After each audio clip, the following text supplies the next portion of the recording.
Students, welcome to my channel make education easy. Students, हमारा biochemistry के chapter चल रहा था और आज हम उसका लास्ट टॉपिक करने लगे हैं।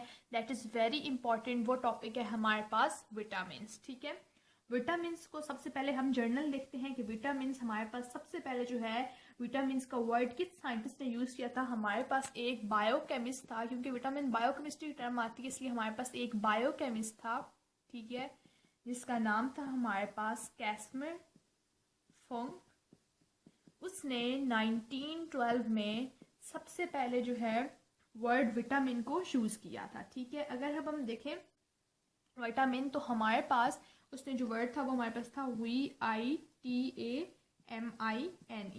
विटामिन। ये वर्ड उसने यूज किया था इस साइंटिस्ट ने, ठीक है, बायोकेमिस्ट ने।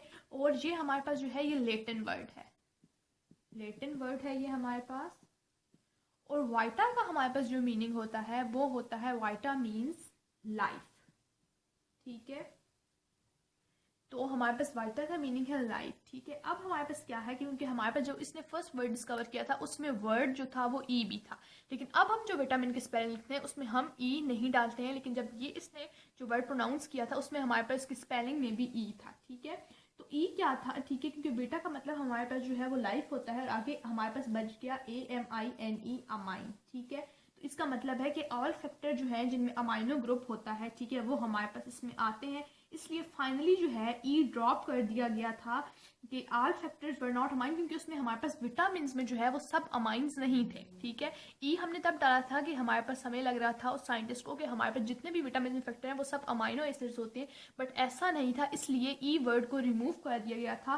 रिमूव इसलिए किया गया था कि सब जो थे ये all were not amines, or vitamin are not amines, that why scientist remove the word E. ठीक है, इसलिए जेनरिक नेम जो इस कंपाउंड का था वो हमारे पास फाइनली जो है वो विटामिन बन गया था। ठीक है, और विटामिन का सबसे इंपॉर्टेंट जो फैक्टर है वो है हमारे पास जो सबसे जो यानी इसका मेजर रोल है वो है ग्रोथ फैक्टर में।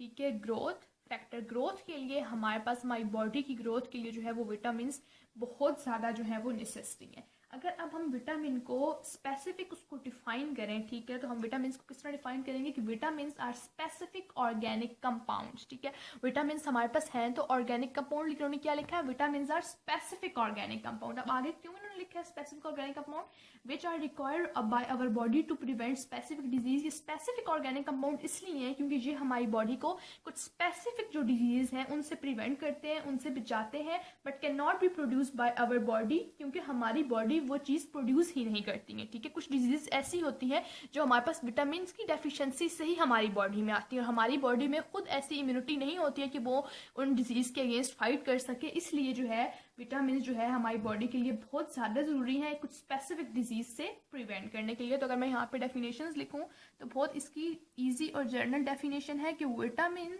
आर स्पेसिफिक, स्पेसिफिक क्या है, vitamin are specific organic compounds, organic compounds. ठीक है, ऑर्गेनिक कंपाउंड्स। आगे मैं आपको क्या बताया कि which are required by our body to prevent the some specific disease. ठीक है, विच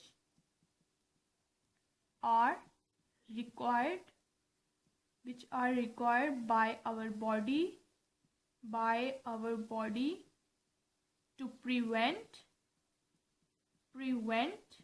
specific diseases। ठीक है, क्योंकि हमारी बॉडी में बहुत सी स्पेसिफिक ऐसी डिजीज हैं कि उसके हमारी बॉडी के पास इम्यूनिटी नहीं है कि हमारी बॉडी उन डिजीज से फाइट कर सके। तो जब हम विटामिन को लेंगे तो विटामिन जो है उन स्पेसिफिक डिजीज से फाइट करेगा और वो डिजीज हमें नहीं होंगी जो कि विटामिन की डेफिशिएंसी की वजह से होती हैं। To prevent specific diseases but can not produced by body, के हमारी बॉडी खुद जो है वो विटामिन प्रोड्यूस नहीं करती है।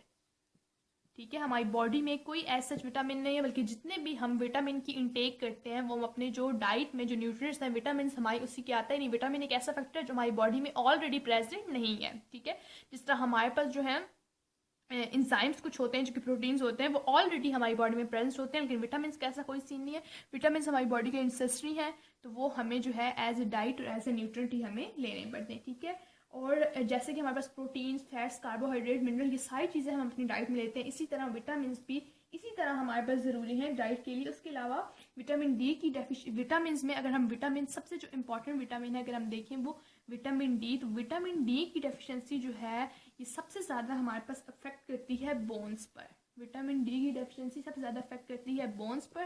बोन्स क्या हो जाती है हमारे पास, हो जाती है सॉफ्टनिंग ऑफ बोन्स, जिसकी वजह से एंड पे हमारी जो हड्डियाँ होती हैं, जो बोन्स होती हैं, वो बिल्कुल जो है वो फुरना शुरू हो जाती हैं, रेजा रेजा होना शुरू हो जाती है। तो ये विटामिन डी की स्फेयर डेफिशिएंसी की वजह से है ये होता है, ठीक है। उसके अलावा विटामिन B3 जो एक और बहुत इंपॉर्टेंट विटामिन है, इसकी अगर मैं आपको स्पेसिफिक बताऊं तो विटामिन B3 की वजह से हमारे पास इन्फ्लेमेशन हो जाती है और एब नॉर्मल पिगमेंटेशन हो जाती है। आपने देखा होगा अक्सर लोगों की स्किन कलर उनका और होता है और एक वाइट सा जो है कुछ पिगमेंटेशन उनकी स्किन पे हो रही होती है।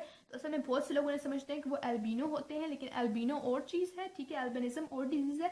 जबकि ये जो कुछ लोगों पे होता है, ठीक है, ये इन्फ्लेमेशन और ये जो पिगमेंटेशन उनकी स्किन पे होती है वो जो है असल में विटामिन B3 की डेफिशिएंसी की वजह से होती है, जो कि एबनॉर्मल पिगमेंटेशन उनकी स्किन में होती है, एबनॉर्मल पिगमेंटेशन। तो एल्बिनो और एबनॉर्मल पिगमेंटेशन जो विटामिन डी की डेफिशिएंसी की वजह से है उसमें फ़र्क है, ठीक है, एबनॉर्मल पिगमेंटेशन की वजह से। उसके अलावा और भी हमारे पास जो है बहुत से विटामिन ए हैं। विटामिन ए का अपना है, विटामिन सी का अपना है, ठीक है। वो जब हम इनको विटामिन को डिटेल से नेक्स्ट में आपको पढ़ाऊंगी तो उसमें मैं आपको बताऊंगी कि हर विटामिन का अपना जो है वो स्पेसिफिक क्या टास्क है। उसके अलावा हमारे पास इसी तरह विटामिन की टाइप्स भी हैं, फैट सोलुबल विटामिन है और वाटर सोलुबल विटामिन है, उनको भी हम अलग-अलग डिस्कस करेंगे। और मैं आप लोगों को विटामिन का एक चार्ट बता दूंगी जिसमें उसके सोर्सेज, सिम्टम्स और हमारी बॉडी में कहाँ वो नेसेसरी हैं वो चीज़ें मैं आपको बता दूंगी, ताकि आप लोगों को इजीली जो है वो विटामिन क्लियर हो जाएं कि ABCDE का क्या फंक्शन है। तो आई होप सो आज की वीडियो आपको अच्छी लगी होगी, और अगर आपको मेरी वीडियोस अच्छी लगती हैं तो वीडियोस को लाइक किया करें, चैनल को भी सब्सक्राइब किया करें, अपने फ्रेंड्स के साथ शेयर भी किया करें। नेक्स्ट वीडियो में आपसे मिलूंगी, तब तक के लिए अल्लाह हाफ़िज़।